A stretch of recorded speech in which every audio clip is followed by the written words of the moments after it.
Tenu une grande réunion qui a été présidée par le président de la société civile Debout Congolais pour le développement durable DCDD. Nous-mêmes, nous étions là. C'est nous qui avons présidé cette réunion. L'idée pour nous était de rassembler les notables résidents de la commune d'Inganza, quartier Sélé, localité Télécom, et les résidents aussi, les notables résidents de la commune de Kananga, quartier Kamaï, localité Kamaï Téné. Nous étions avec eux pour évaluer les travaux sur la voirie urbaine ici à Kananga. Sur quelles contraintes. Et nous avons trouvé qu'il fallait évaluer la souffrance qui se trouve sur l'avenue Manguier 1, communément appelée Émission, dans la commune d'Inganza, localité Télécom.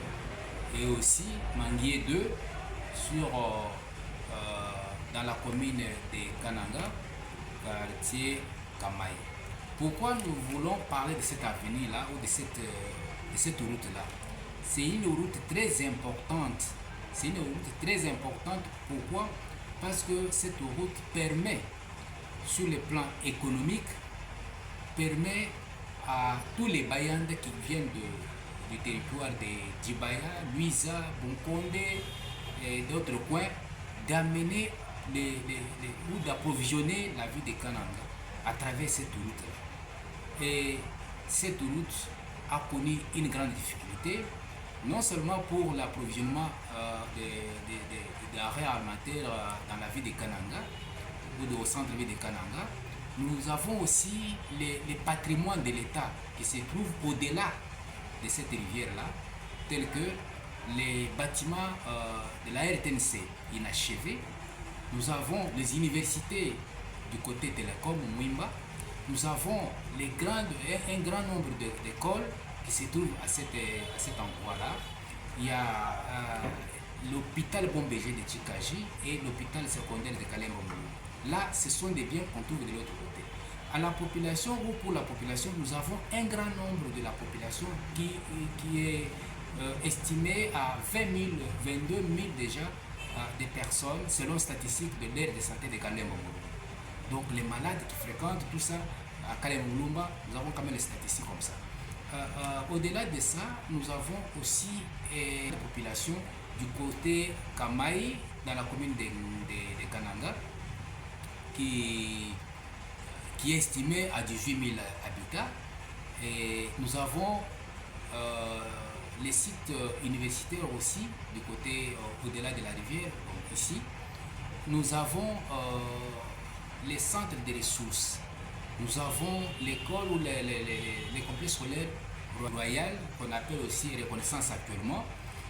Donc nous avons le marché au FIDA. Les gens qui se trouvent au-delà de la rivière viennent ici pour se servir de ces marchés-là. Nous avons la radio aussi, RTDIC et d'autres biens. Alors, la population qui se trouve au-delà de la rivière, c'est-à-dire au niveau des télécoms, préfère venir ici pour se servir de ces marchés. Et les élèves aussi ont besoin de fréquenter le scolaire Athénée ou Reconnaissance. Alors, au-delà de ce que nous venons de citer, nous avons même de la population qui préfère utiliser cette route-là, parce que quand cette route était praticable, les jeunes mettaient des carburants tout au long de la route et se servaient. Créer aussi des emplois eux-mêmes. Alors, lorsqu'on a connu une difficulté du ravin du côté Télécom, sur les ponts, là où était le pont Loubaï, le pont est parti, il n'y a plus le pont, les mamans traversent là-bas, enlèvent les habits, restent nus pour traverser, ça fait très mal au centre-ville de Kananga, à moins de 5 mètres avec le centre-ville même. Donc, nous avons une grande difficulté aussi, parce que les ravins qui se trouvent sur l'avenue Émission, communément appelée Manguier 1, où une grande population qui a perdu les parcelles. ces ravins-là qui étaient à 600 mètres, aujourd'hui avec progression, nous sommes déjà à 1 km du ravin. Et la profondeur aussi continue toujours à abîmer les parcelles de la population qui se trouve de l'autre côté. Ici, à Kamaï, on attaquait déjà les complexes scolaires Athénée. Heureusement qu'il y a eu quand même intervention des Piriques sur l'avenue Manguier 2. C'est comme ça que lorsqu'on a travaillé, nous avons trouvé que le travail n'était pas bien fait. Nous avons commencé la démarche pour qu'on vide un peu, qu'on efface ces ravins-là, qu'on essaie un peu de remblayer au niveau de Kamaï, au niveau de Moussumbo là-bas, et au-delà de la rivière, sur la rivière, qu'ils commettent les ponts. Après pont, on doit quand même construire ou remblayer aussi les ravins de télécom, parce que cette avenue de l'émission Manguier 2, c'est une grande avenue qui nécessite aussi d'être remblayée et qu'on mette des canaux pour accueillir toutes les lots de ruissellement qui passent sur cette avenue-là. Et c'est comme ça que nous avons fait maintenant la démarche. Nous avons réuni la population, nous avons ciblé quand même les responsables par-ci par-là.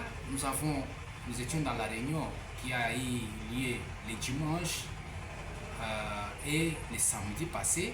Nous avons tablé sur cette difficulté. Nous avons trouvé que nous avons d'abord remercié les efforts fournis par le DG de SECO, Jean Mabi Moulumba, parce que lui-même s'est intéressé pour que cette avenue soit prise en charge au-delà de la rivière jusqu'au niveau de rond-point Chibombo. Malheureusement, bien que ça se trouve dans la planification, l'entreprise Safimex qui devrait commencer le travail n'a pas encore commencé le travail, mais la progression continue toujours à déchumer la route. C'est comme ça que aujourd'hui nous comptons plus de 1000 mètres. Alors c'est comme ça que nous sommes arrivés pour solliciter l'intervention des autorités au gouverneur de province. Il peut aussi se réveiller. Parce que depuis qu'il est là, le gouverneur n'a jamais piétiné cet endroit. C'est comme ça que nous avons écrit, nous l'avons copié aussi ces documents pour qu'il soit réveillé, pour savoir qu'il y a aussi une souffrance de ce côté. Et s'il peut aller au-delà de la rivière, voir comment les gens traversent. Monsieur Cordo, d'abord, qu'est-ce qui a été la réaction du gouverneur? Oui, je sais que nous avons écrit au DG BSECO cette lettre-là. Notre plaidoyer, c'était juste pour demander le démarrage des travaux sur cette avenue Émission ou Manguier 1 dans la commune de Nganza, quartier Sélé, localité Télécom, et aussi du côté Kamaï. Alors, lorsque nous avons écrit, nous avons adressé les copies aux autorités telles que l'Assemblée provinciale, le gouverneur de province, l'OVD, Pirique, maire de la ville. Toutes les autorités de la ville sont copiées dans notre document-là. Et jusqu'à maintenant, on n'a pas encore reçu la réponse ni du gouverneur, ni du ministre des ITP, encore moins des BSECO. Donc nous attendons toujours pour savoir quelle sera la solution donnée par rapport à notre... Oui, je sais que la lettre a été déposée le 9 à tous les bureaux, disons. Je crois que pour les DG, je crois que c'est hier je crois que c'était le 10, que nous avons transmis les documents. Le 9 de quel mois? De ce mois d'octobre ici, que nous avons transmis les documents. Officiellement, nous avons déposé au bureau. Et au-delà du bureau, nous avons cherché d'autres canaux pour l'atteindre facilement. Je crois qu'il est déjà atteint et nous espérons qu'il va nous donner la réponse. Demander à notre population et de pouvoir, parce que lorsque nous avons rencontré par exemple les directeurs de l'OVD et les autres autorités, nous avons trouvé qu'il y a une difficulté aussi qu'ils trouvent sur le terrain. Quand on parlait aussi avec Maison Moduleur, c'est-à-dire les ingénieurs qui avaient fait les études de cet endroit-là, au-delà de la rivière, c'est-à-dire dans la commune de Nganza et aussi dans d'autres coins, Ils ont parlé aussi des difficultés, c'est-à-dire il y a eu deux maisons qui sont déjà construites déjà en route. Il y a certains arbres déjà en route. Ils ont dit, mais nous n'avons pas les moyens pour indemniser ces gens-là. Qu'est-ce qu'on doit faire? Nous avons dit non, la population a besoin seulement de la route. La population a besoin de la route et ça c'est les biens publics. L'État doit prendre son pouvoir pour sauvegarder les biens publics.